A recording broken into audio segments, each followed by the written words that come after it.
Matthew of Philadelphia. Is New York a one-party consent state? MR should give Fetterman's office a call about Israel and him fraudulently running as a progressive and now saying he isn't one. I got right through. 215-241-1090. I don't know if it is a one-party state.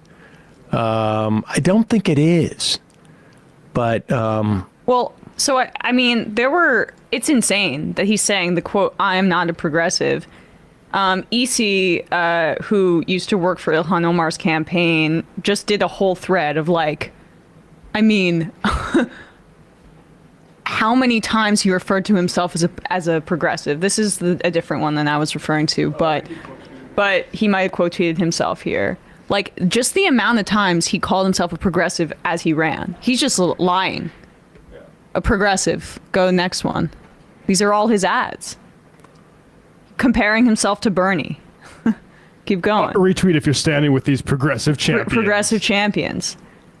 2009, progressive rhetoric is great, but progressive results are 100. And no, he posted that in 2018, but that was an old article. Yeah, right. We have started a progressive movement here in Pennsylvania. Like, and then there's, we made the point, but EC just kept collecting all of the times. All you have to do is search at John Fetterman progressive, and you'll be able to find all of his tweets calling himself such.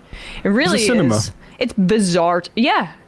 He's bad dressing cinema. Which is really, really disappointing.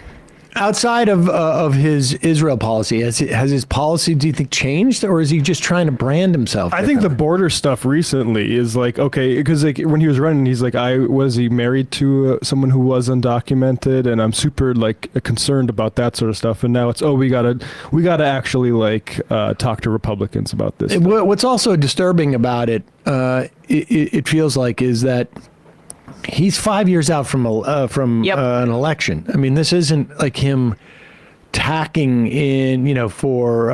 or he's building up so much goodwill now with like the bigger donors in Pennsylvania that potentially he feels like he can just bank it and then move forward.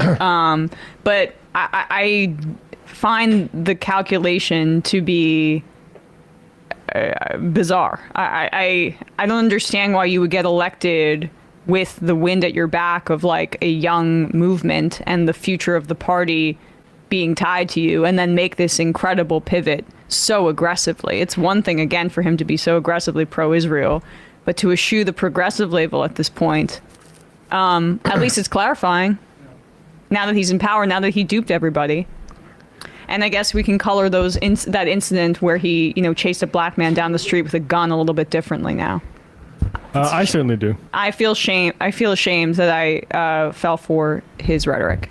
Yeah, I mean, look, a lot of people like Bronco, I think Nathan Robinson had pointed out, or Ben Burgess also said, he's progressive except for Palestine. Some of this stuff was known, and like the weird racial incident was something that I think, like, definitely, like the way he's acted as a senator, it throws it into a different relief.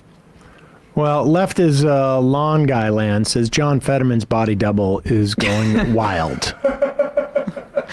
I reserve judgment on whether Fetterman is the next cinema. Like, I am less concerned with him describing what his policies are than actually like where he votes. Frankly, is I mean, the Israel stuff I think is horrible. I don't know what. But then this like let's hear out Republicans thing, if that becomes like a regular part of his tune, it's a problem.